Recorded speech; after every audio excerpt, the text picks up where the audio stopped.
59. La gasometría de un paciente muestra hipoxia, hipercapnia y diferencia alveolar arterial normal. Acuérdense eso otra vez. Hipoventilación alveolar. Este patrón se explicaría por...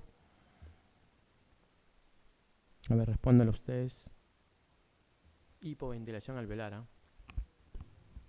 Ya les decía, es un problema generalmente extrapulmonar, no parenquimal. Entonces la D y la E y la B son pulmonares, ¿no? No tienen nada que ver con hipoventilación alveolar.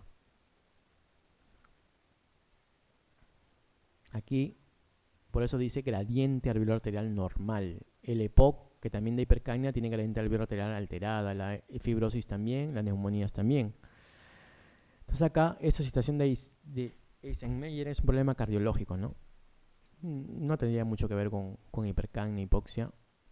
En cambio, la enfermedad neuromuscular, les vuelvo a decir, enfermedad extratorácica, tiene que ver con hipoxemia, hipercapnia y gradiente alveolar arterial normal, y eso se llama hipoventilación alveolar.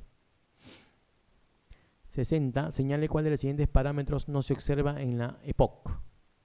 A ver. Volumen residual estado elevado. Les decía, atrapa aire el EPOC, sí se puede observar, ¿no? Capacidad vital suele estar disminuida. En algunos casos sí, se puede observar. También en EPOC, ya les decía, aumenta el volumen residual, aumenta la capacidad funcional residual y también puede disminuir la capacidad vital. Capacidad total pulmonar está disminuida en un paciente con EPOC. ¿Ustedes qué creen? El FET1 está disminuido, eso sí es cierto, es lo que da la gravedad de EPOC. El meso expiratorio, eso también se denomina el FET 25-75, está disminuido generalmente también. ¿Qué es lo que no va acá? La capacidad pulmonar total esté disminuida, ¿no? Generalmente, ya les decía, problemas EPOC o problemas obstructivos crónicos aumentan la capacidad pulmonar total, sobre todo si hay hiperinsuflación pulmonar. 6.1. Una capacidad vital reducida con volumen expiratorio máximo por segundo normal es compatible con el diagnóstico de... O sea, nos está hablando de un problema restrictivo y con BEF1 normal. Este es un problema restrictivo, pues, ¿no? ¿Es compatible con qué? De todas estas patologías, ¿cuál es restrictiva? Netamente. Bronquitis crónica, es EPOC. Asma, no. Enfisema, EPOC. Bronquitis, problema bronquial, ¿no? Neumoconiosis, pues, ¿no? Eso está fácil. Señale el acerto correcto respecto al secuestro pulmonar. Ah, acá está el secuestro pulmonar. Esta es una de las anomalías congénitas de los niños. Tiene que ver con, y lo que caracteriza, y eso es importante al secuestro pulmonar, es que tiene una circulación anómala. O sea, es como, por eso le llaman secuestro. O sea, tiene una irrigación arterial sistémica, y eso es lo que caracteriza el secuestro pulmonar. En cambio, la irrigación normal es bronquial, del pulmón, digo, ¿no? Pero en este caso, la irrigación es de una arteria sistémica. ¿Ya? Puede ser de la aorta, generalmente abdominal o torácica. Generalmente se localiza también en las bases, no es en los vértices, como dice acá. Origina generalmente una imagen radiológica. Acá dice que no, pero no, es al revés. Origina generalmente una imagen radiológica. ¿Está producido por infecciones repetidas? No, o sea, un secuestro no es producido por infecciones, es algo congénito, es algo que ya el niño nace.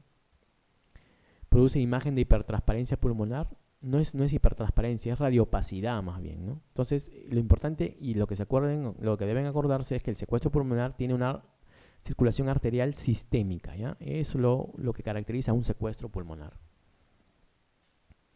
63. No podrá usted normalizar la saturación de oxígeno mediante oxigenoterapia. Y acuérdense qué es eso. Si un postoperatorio presenta qué cosa. Ese es un CHAN. Cuando usted no normaliza el oxígeno, así le pongan máscara de reservorio o FiO2 100%. Cuando usted no normaliza el oxígeno, ese es un CHAN. Y este es un posoperado. ¿Qué podría presentar este posoperado? ¿Unas costillas rotas? No, un síndrome de distrés respiratorio del adulto, o bueno, agudo se llama ahora, ¿no? Eso es lo que caracteriza al CHAN. CHAN pulmonar, que se define con esta falta de elevación de oxígeno cuando colocamos FiO2 altos, ¿no? 64. La primera alteración respiratoria demostrable en fumadores que revierte al suspender el tabaco es la obstrucción de las vías respiratorias distales. Sí, o sea, si uno le dice a un paciente que estaba empezando a fumar que deje de fumar, como yo les decía, esto hace que todo se disminuya y esta obstrucción incluso puede ceder cuando estos fumadores están en etapas tempranas, ¿no? La tos, la expectoración no es algo demostrable. Acá lo demostrable es la obstrucción de vía aérea distal o menor que se mide con el FET 2575 en la espirometría, ¿no? Señale cuál es el germen que con más frecuencia causa infecciones bronquiales agudas de origen bacteriano en pacientes con EPOC. Eso también es una pregunta así teórica, ¿no? El hemófilos, exacto. Pacientes con EPOC se infectan con hemófilos. Eso es lo más común. Dependiendo de la gravedad del EPOC, pueden tener también pseudomonas o Klebsiella. ¿Ah? Mientras el EPOC sea estadio más severo, podremos encontrar pseudomonas o Klebsiella. Los atípicos generalmente no exacerban mucho el EPOC, sí, en cierto porcentaje, pero no son tanto como el hemófilos influenza. En el enfisema pulmonar es cierto que, ¿qué es cierto? ¿Que el pronóstico a largo plazo es excelente? No, pues no es cierto eso, ¿no? ¿Que los pacientes que lo padecen suelen ser obesos o son flaquitos los enfisematosos? Son flaquitos, delgados, asténicos. ¿Que la insuficiencia cardíaca derecha es normalmente un fenómeno terminal? Sí, ¿no? Es la insuficiencia cardíaca derecha o también se denomina cor pulmonar, ¿no? ¿La hipercapnia es una manifestación precoz del proceso en el enfisema? No es tan... Más bien en el bronquítico crónico es la hipercapnia lo que más característico. Lo más precoz en el enfisema es la disnea. Se empiezan a agitar. La capacidad pulmonar total está constantemente disminuida. Ya les decía, es al revés, ¿no? En el enfisema y en el EPOC, la capacidad pulmonar total, cuando el estadio es severo, más bien aumenta. Entonces aquí es esto, ¿no? La insuficiencia cardíaca derecha o cor pulmonar es normalmente un fenómeno terminal. Eso sí es cierto. 67. En una crisis asmática aguda, el tratamiento más adecuado para la resolución de la obstrucción bronquial es, y aquí quiero hacer diferencia entre crisis asmática y asma crónica. Tratamiento del asma de mantenimiento es diferente al tratamiento de la crisis, ¿eh? Ahí sí varía. El tratamiento del asma crónica es antiinflamatorio por excelencia y el tratamiento de la crisis es broncodilatador por excelencia. ¿Ya? O sea, cuando ustedes tengan una crisis asmática, lo que tienen primero que pensar es broncodilatar. Y luego, obviamente, le dan su tratamiento de mantenimiento con corticoides. Pero en una crisis, lo que primero que hay que hacer es que no nos ahogue el paciente, que no se nos vaya el paciente por obstrucción bronquial. Y lo que hacemos es broncodilatar. Entonces, ¿cuál es el broncodilatador más adecuado aquí? Es lo que nos están preguntando, ¿no? Es la teofilina, la epinefrina, el anticolinérgico o el beta 2. El beta 2, ¿no? En aerosol o en nebulización también, ¿no? 68. ¿Cuál de los siguientes fármacos constituye un tratamiento de fondo en el asma? También se los dije, ¿no? Y es una de las preguntas. El ibuprofeno oral, ¿no? ¿No? La loratadina. Budesonida inhalada. Inhalada, exacto.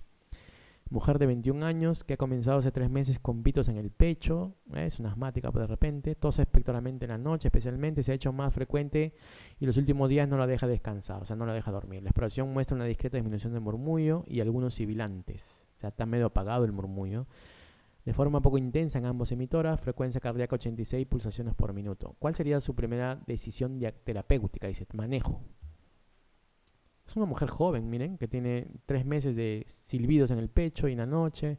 Probablemente sea un asma, ¿no? ¿Cuál sería la primera decisión terapéutica aquí? Prescribir prednisona oral. Indicarle acetilcisteína cada 6 horas y su antibiótico. Indicar antibióticos y broncodilatadores anticolinérgicos. Prescribir beta-2 estimulantes de acción corta cada 4 horas.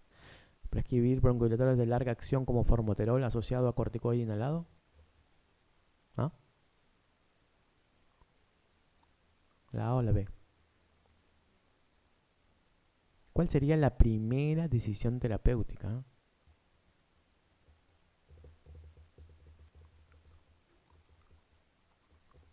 Esa es un poco complicada la pregunta, ¿no? 21 años, ha comenzado hace 3 meses, con pitos en el pecho, tos en la noche, se ha hecho más frecuente y los últimos días no la deja descansar ya, ¿no? Entonces ya está con el murmullo vesicular bajo, le sirve el pecho un poquito, de forma poco intensa en ambos emitoras y está con taquicardia, ¿no? ¿Qué es? ¿Dar solo aliviadores o ya dar un manejo ya? Un manejo, ¿no? Entonces acá lo único que puede hacer aquí de como manejo es la B, pues, ¿no? Prescribir broncodilatadores de acción larga, bueno, puede ser formoterol asociado a corticoide inhalado, ¿no? Aunque acá lo primero que debería hacer, claro, acá nos dice terapéutico, lo primero que debería hacer es hacer el diagnóstico, ¿no? O sea, primero hacer el diagnóstico si es asma. Y si es asma, obviamente ver el grado y de acuerdo al grado, que probablemente sea un grado moderado, dar la terapéutica adecuada, ¿no? Bueno, 70. En un paciente con tos crónica y espirometría normal, ¿qué haríamos ahí? Una broncoscopía, una pH-isometría, ecografía, metacolina, prueba de metacolina, ensayo clínico con codeína oral. ¿Se acuerdan que les dije cuando un paciente tiene tos crónica, parece asmático y tiene espirometría normal? No es que no sea asmático, también puede ser asmático. ¿Qué haríamos para reproducir el asma, digamos?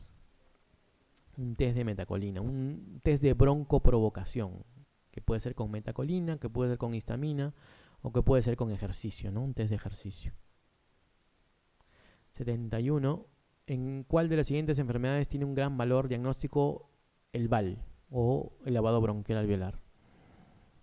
Bueno, esto es algo concreto, la proteinosis. ¿Eh? En la proteinosis ya les decía porque el líquido sale lechoso, blanquecino por el surfactante. Y generalmente este líquido es PAS positivo, se llama, ¿no? Es un digamos, un colorante, ¿no? Un marcador. En ellos es diagnóstico, ¿no? El asma no lo vamos a hacer un lavado, pues, ¿no? Tiene un gran valor diagnóstico en la proteinosis alveolar, entonces el VAL. Mujer de 45 años que presenta cuadro de mes y medio, dolor de costado derecho, fiebre, tos irritativa, auscultación, mostraba disminución del murmullo vesicular en base derecha, refiere velamiento de la base derecha, el líquido pleural, obviamente hay líquido, es amarillo, hizo análisis, mostró neutrófilos, miren 20%, linfocitos 51, o sea, predominio de linfocitos, proteínas pleura sobre proteínas de suero 0.6, ¿no? O sea, es un exudado. Investigación de bacilo de Koch negativo. El diagnóstico más probable es... Lo primero que tienen que hacer es que... Primero el líquido pleural, que es lo más objetivo acá, ¿no? Este es un exudado, ¿no? ¿Sí o no? ¿Cómo era el criterio de proteína pleural y proteína suero? Mayor de 0.5. Y DHL pleura suero mayor de 0.6. Acá lo han puesto al revés, ¿no? Como para fastidiarlos un poco, pero igual es un exudado esto. Predomina linfocitos, o sea, mononucleares. Y acá no nos dicen de helada, ¿no? Pero nos dice que predomina linfocitos, que es un exudado amarillo y predomina linfocitos. Y que es una mujer joven, pero que tiene fiebre y de un mes, ¿no? ¿Qué es lo más probable?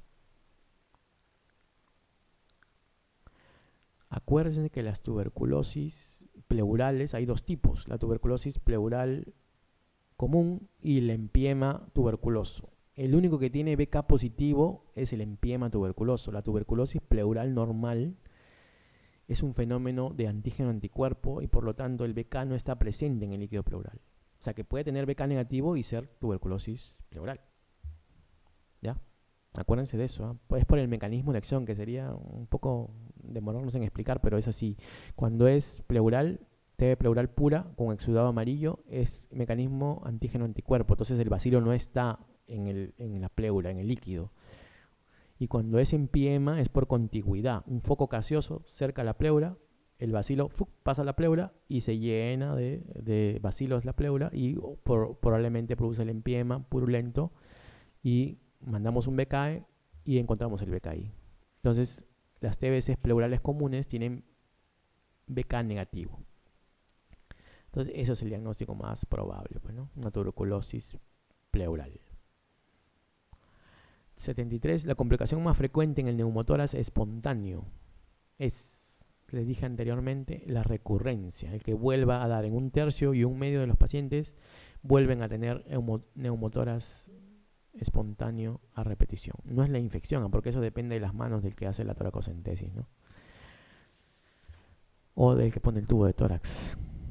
74. ¿Cuál es la etiología más frecuente de los derrames pleurales ceremáticos hemorrágicos unilaterales no traumáticos?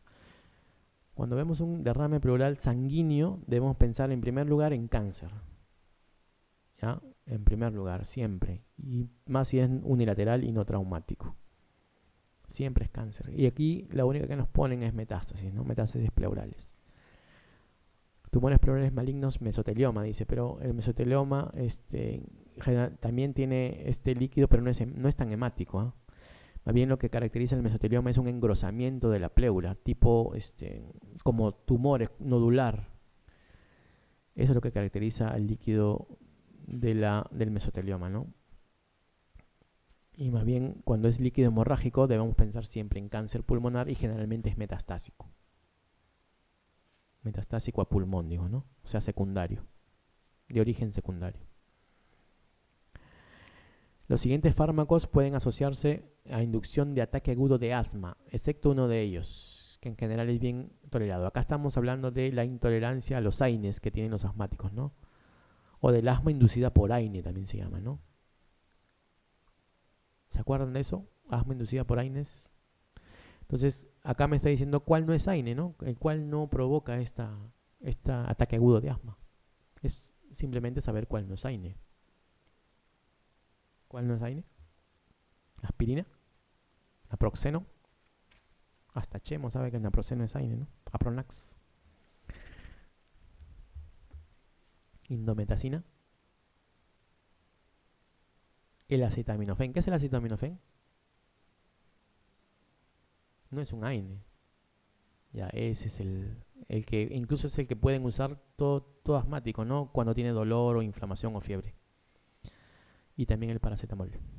76. En una crisis asmática, el mejor parámetro, miren, para valorar el grado de obstrucción bronquial y la severidad de la enfermedad es el mejor parámetro para valorar la obstrucción y la severidad de la enfermedad en una crisis de asma.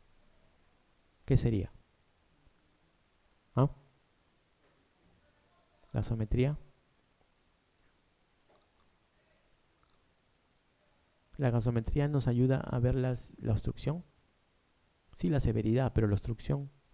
La gasometría nos ayuda, por ejemplo, sí es cierto lo que dice el doctor, pero digamos, nos va a ayudar en las etapas muy tardías, ya cuando ya hay hipercapnia. Cuando hay hipercapnia, sí, pues obviamente la gasometría nos va a ayudar, pero si estamos en etapas no tan avanzadas, ¿cómo veríamos la severidad? Y la obstrucción, sobre todo, ¿no? La obstrucción bronquial. La hipercapnia en el asma no se produce tanto por la obstrucción, sino se produce porque el paciente ya está tan taquicnéico y está con tanto esfuerzo respiratorio, tanta mecánica ventilatoria alterada que ya empieza a hipoventilar y por eso empieza el CO2 a aumentar, ¿no? Pero no nos ayuda la obstrucción, la gasometría. ¿Qué nos ayuda aquí a la obstrucción? Cuando ustedes ven a un paciente que le sirve el pecho en cantidades y ven a otro paciente que no le sirve el pecho, que tiene un tórax silente, ¿cuál está peor? ¿El que sirva mucho el pecho o el que ya está en tórax silente? ¿Cuál es más severa la obstrucción? En el silente. Y ahí está la respuesta. O sea, cuando ustedes vean un paciente con crisis asmática y le sirve el pecho, no está tan en crisis, ¿eh? Cuando ustedes lo vean que no puede hablar, que a la justa balbucea, que tiene trastorno del sensorio, que tiene músculos respiratorios, accesorios, en uso, y que tiene un tórax silente, este paciente ya está para el otro lado. Entonces la sibilancia es acá, la gasometría no mide obstrucción, mide de repente sí severidad de la enfermedad, pero no obstrucción. La sibilancia sí nos dice que está obstruido o no, mientras más sibilante, obviamente está obstruido, pero cuando ya no lo escuchamos la sibilancia ya está en tórax silente y ese va a requerir probablemente ventilación mecánica. Bueno, 77. Un joven de 18 años con antecedentes de alergia a pólenes y eczema. Esto parece un alérgico acude a urgencias por dificultad respiratoria, broncoespasmo severo, que obliga a una actuación de ustedes inmediata, ¿no? Señale de los siguientes datos cuál es el menos, nos indica gravedad de la situación. Es casi lo mismo que la anterior, ¿eh? ¿Sí o no? La hiperinsuficiencia torácica sí nos indica que está grave, ¿no? La hipercapnia también, el pulso paradójico también, uso de músculos accesorios también. Entonces, el que menos nos indica gravedad es la sibilancia. O sea, si hay sibilante, más bien está bien. Si está silente, ya, si nos pusieran acá tórax silente, también nos indica gravedad, ¿no? En una crisis asmática aguda, el tratamiento más adecuado para la reducción de la obstrucción, bueno, eso ya lo dijimos, es los beta 2, ¿no? Un niño de 8 años mantiene una crisis asmática desde hace 50 horas, con probable respuesta a la medicación broncodilatadora y tiene fiebre, que motivó tratamiento con antibióticos. ¿Cuál de las siguientes situaciones de equilibrio ácido básico sería la más probable en esa situación? ¿No? Una crisis asmática desde 50 horas. ¿Qué le pasará a este niño? Con pobre respuesta a la medicación broncodilatadora, ¿no? ¿En qué etapa estará ya? Probablemente una acidosis, ¿no? Respiratoria. O sea que la A, la B no es, la E tampoco. Está entre la C y la D. Pero como ya tiene fiebre y ha usado antibióticos, probablemente también esté en una acidosis metabólica. Por eso que es la mixta acá. Es por ese motivo de la fiebre y el uso de antibiótico. Por eso que no es solo pura, acidosis respiratoria pura, sino mixta combinada porque ya tiene fiebre y probablemente tenga un problema metabólico también. ¿Sí? O sea, ves como la pregunta nos da la respuesta en realidad. 80. Una prueba de broncodilatación se considera positiva. Sí, eso también es un dato técnico, ¿no? ¿Cuándo se cuenta positiva una prueba broncodilatadora cuando hacemos una espirometría? Cuando el FED1 incrementa más del 15%, ¿eh? En valor, en porcentaje del predicho del paciente. Cuando aumenta más de 15%, la prueba de broncodilatación será positiva. No es 10, es 15%. Es de 12 a 15 en realidad. O mayor de 200 mililitros también en valor absoluto. No menos, tampoco es 300. Mayor de 200 mililitros en valor absoluto. 81. ¿Cuál de los siguientes datos no es sugerente de gravedad en una agudización asmática? A ver. Esta también está fácil. Sale de las anteriores. ¿No? Las sibilancias, ¿no? Eso no es sugerente de gravedad. El tórax silente, acuérdense, es sugerente de gravedad. O sea, cuando vean un sibilante no se asusten tanto, ¿eh? A veces ustedes se asustan, le sirve el pecho un montón. Más bien no está tan mal.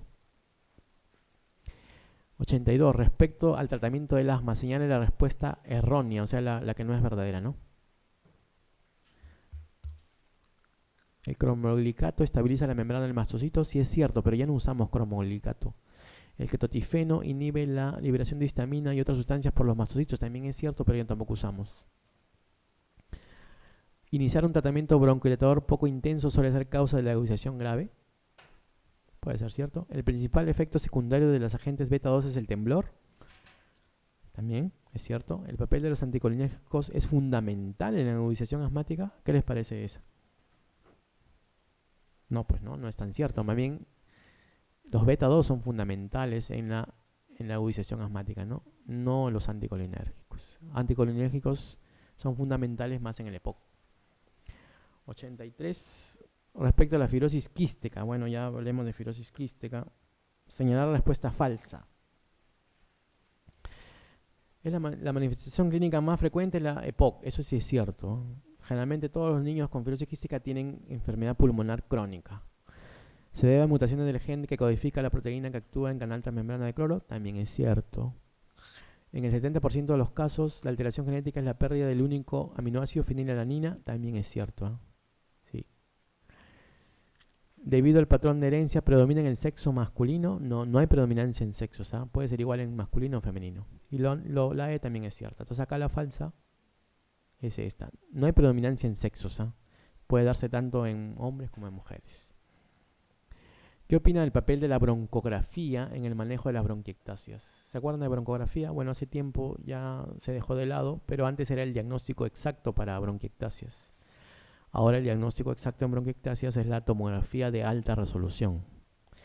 Pero la broncografía se ha dejado solo para esto que dice acá, como parte de la evaluación prequirúrgica de algunas bronquiectasias localizadas. Pero en realidad ya ni para eso sirve, ¿eh? Pero digamos que en teoría esta es la única, digamos, función que tiene una broncografía, ¿no?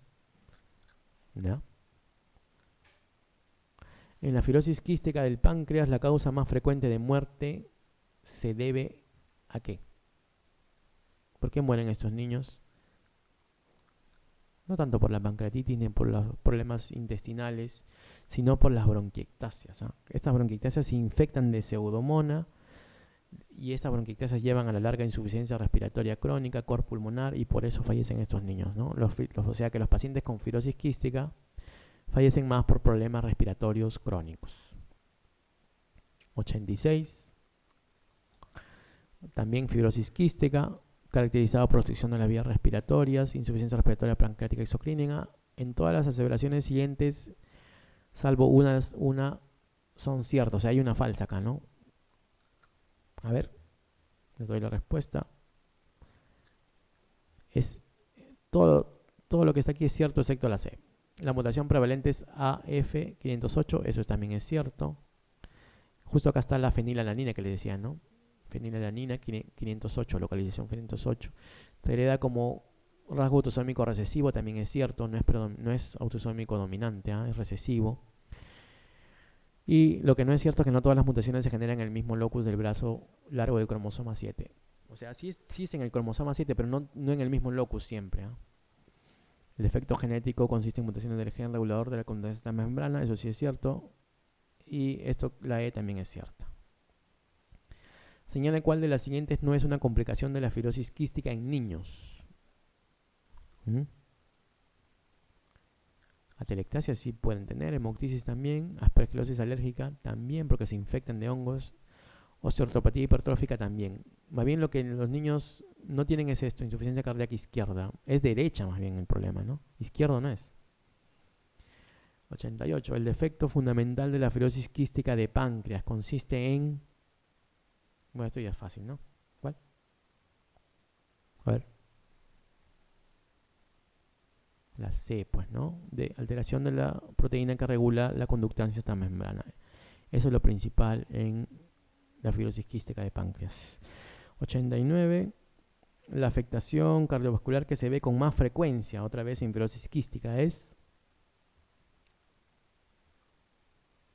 insuficiencia cardíaca derecha o cor pulmonar crónico. Eso es lo más común en estos pacientes con fibrosis quística. ¿Ya?